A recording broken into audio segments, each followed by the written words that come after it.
Good morning, everyone. From Stettin in the Baltic to Trieste in the Adriatic, an iron curtain has descended across the continent. If the British Commonwealth and Empire last for 1,000 years, men will still say this was their finest hour. Never, in the field of human conflict, was so much owed by so many to so few.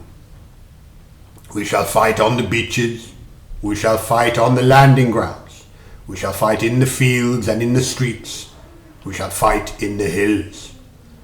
We shall never surrender. Winston Churchill gave some of the most famous speeches of the 20th century.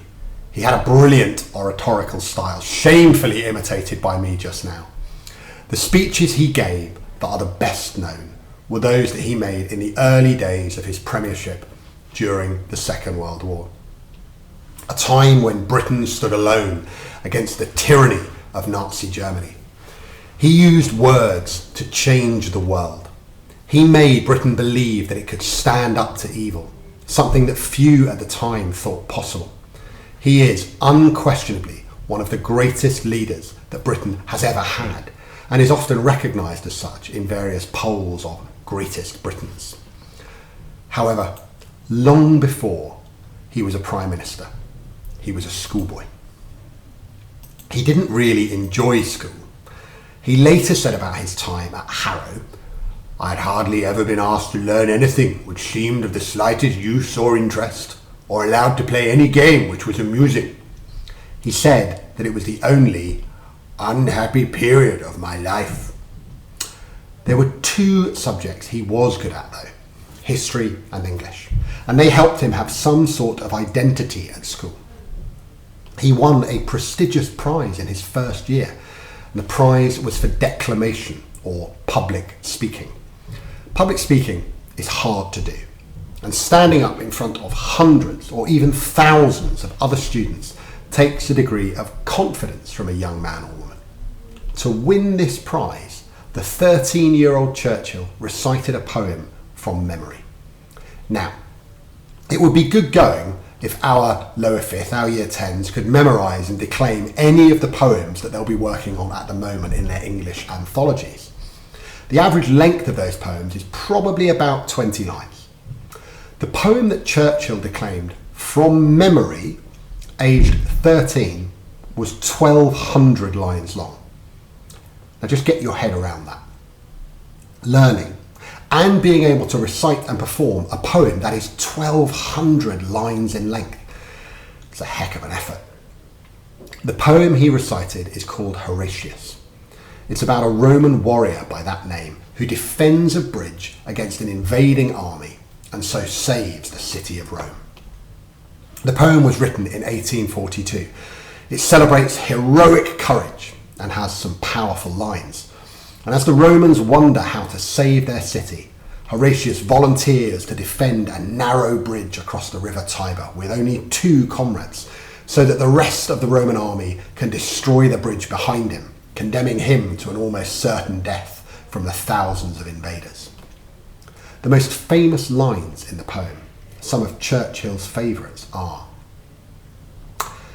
"Then out spake brave Horatius, the captain of the gate, to every man upon this earth death cometh soon or late, and how can man die better than facing fearful odds for the ashes of his fathers and the temples of his gods?"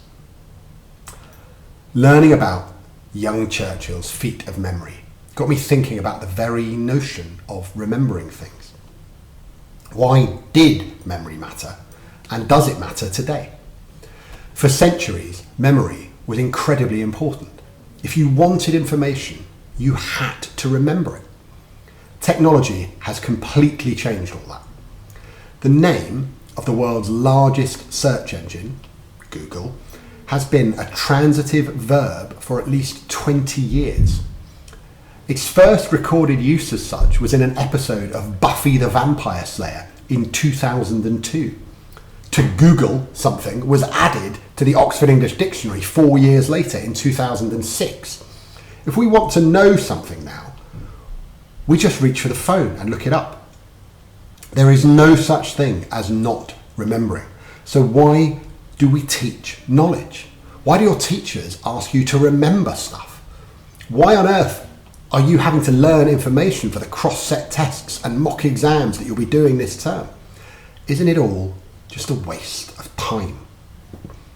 Now, it won't surprise you to know that I don't think that learning knowledge is a waste of time.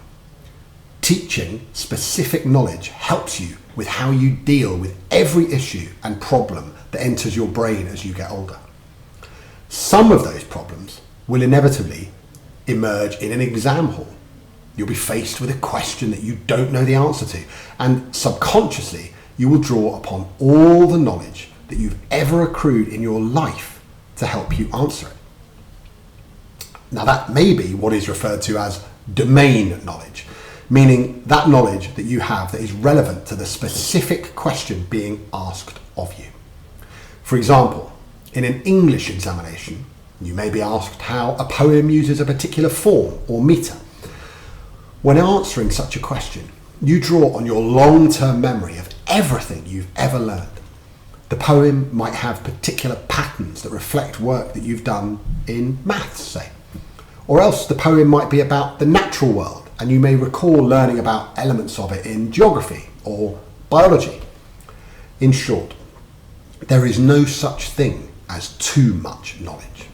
Your long-term memory, all that data you've committed to your head, isn't an additional thing. It's an integral bit of your brain. The stuff you get from Google is okay to answer a specific question. However, your working memory can only hold about 4 chunks of information at any one time. It's pretty useless for actually doing any work with. So we should probably stop calling it working memory. The deeper your knowledge about anything and everything, the better your mental processes are. You can solve more and bigger problems the more you know about stuff. Now, curiosity is one of our college values. We want you to want to know more. Arguably though, it's even more than that. We want you to remember more. The more you know and the more you remember, then the more you have to play with when it comes to working things out and making big decisions. The German word Hinterland literally means the land behind. It was originally a geographical term. However, it's now mostly used to describe the breadth and depth of knowledge that a person has. How much do they know about academic subjects, about art, about culture, about literature, about science, even about sport? In short, the extent of a person's hinterland is a good way of describing how interesting that person might be.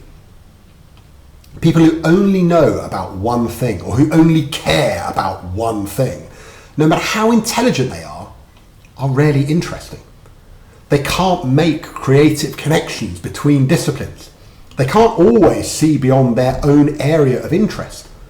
So always be wary when someone says, I'm not interested in whether is poetry, netball, sculpture.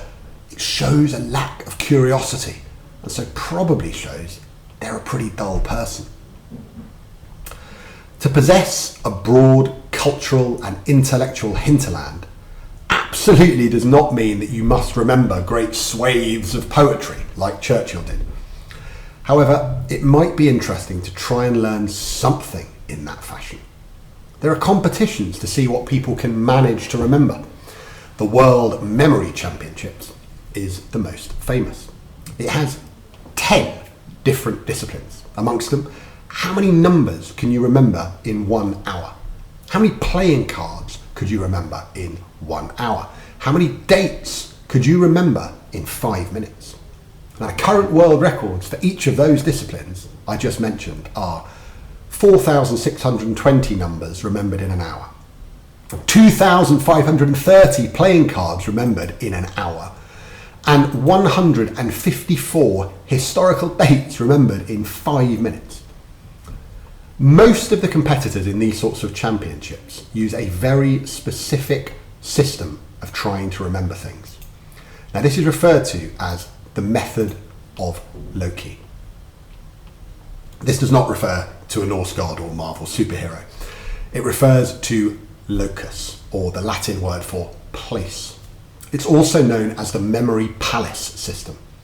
Now, in this system, you imagine the layout of a building that you know, or a memory palace, and you place each thing that you need to remember in a different bit of the building.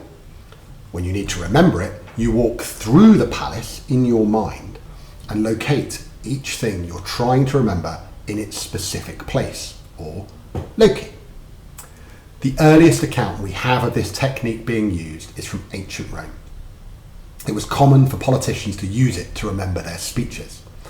I wonder if it might help some of your revision to try and put chemical elements or examples of fatalistic imagery in Romeo and Juliet into various rooms, alcoves, and drawers in your own memory palaces. Worth a try. Back to the speech that Churchill recited as a teenager, Horatius. The section I read earlier ends with a question and an answer by the hero. And how can man die better than facing fearful odds for the ashes of his fathers and the temples of his gods? Stirring stuff, very patriotic, and it is entirely understandable that a teenage boy like Churchill, living in a 19th century Britain that ruled a quarter of the globe, would think it's great stuff. One man standing alone against fearful invaders. Now, there's an interesting sense of destiny here. Aged 13, Churchill recited a poem about facing fearful odds, and over half a century later, aged 65, he led an underprepared Britain facing fearful odds against, as Churchill would have called it, the Nazi war machine that had conquered half of Europe.